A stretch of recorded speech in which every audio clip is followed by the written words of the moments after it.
ગુજરાતને બચાવી લો। છેલ્લા 1 વર્ષથી કહું છું કે આજે નહીં જાગો તો ક્યારેય નહીં જાગો। આપણી ધરતી છે, ડીએપી, યુરિયા અને રાસાયણિક ખાતર નાખીને આપણે આ ધરતીનો વિનાશ કરી નાખ્યો છે। ગુજરાતની મારે માતા બહેનોને ખાસ કહેવાનું કે તમે જે લીલા શાકભાજી ખાવ છો, ફ્રૂટ ખાવ છો, ધાન ખાવ છો, એમાં રાસાયણિક દવા સિવાય બીજું કાંઈ નથી।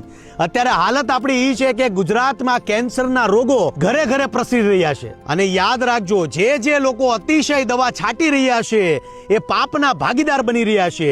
સૃષ્ટિ પર સંકટ આવ્યું છે ત્યારે ગાય જ આપને ઉગાર્યા છે, એટલે ગાય આધારિત ખેતી કરો। 200 લીટરના 2 કેરબામાં આજે હું બનાવું છું ઓર્ગેનિક ખાતર। અને ઓર્ગેનિક ખાતર બનાવવા માટે આ 12 વસ્તુ આપણા માટે વરદાન છે।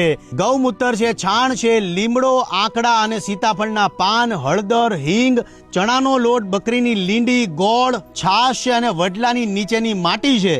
આપણે લીધું છે 120 લીટર ગૌમૂત્ર, એટલે 2 બેરલમાં આપણે નાખશું 60 લીટર ગૌમૂત્ર।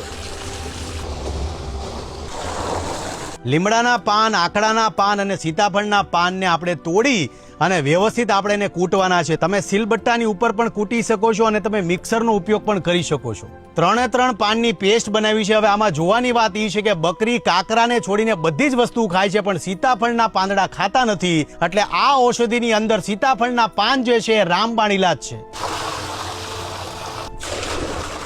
બકરી બધી જ વનસ્પતિ ખાય છે, એટલે બકરીની લીંડીમાં બધા જ પોષક તત્વો રહી છે। એટલે 2 બેરલમાં આપણે અડધી બકરીની લીંડી નાખશું। બે બેરલમાં છાશ નાખશું હવે 50 લીટર।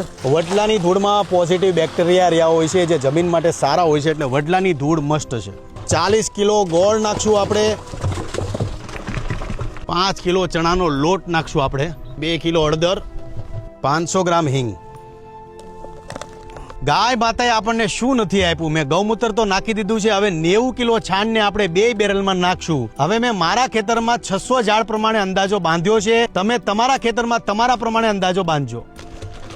આ ગાય માતાનું છાણ આપણે 2 બેરલમાં નાખશું। હવે 2 કેરબાની અંદર આપણે પ્રોપર મિશ્રણ અનુસાર પાણી નાખી પ્રોપર હલાવીને 15 દિવસ છાયામાં મૂકી દો, એટલે તૈયાર થઈ જશે આપણું ઓર્ગેનિક ખાતર। છાણિયું ખાતર તાજું અને લિક્વિડ ફોર્મમાં હોય તો વધારે સારું। લાગશે વાર પણ આવશે મજા। તાત્કાલિક રિઝલ્ટની આશા જરા પણ ન રાખવી, બાકી રિઝલ્ટ આમાં 100% છે।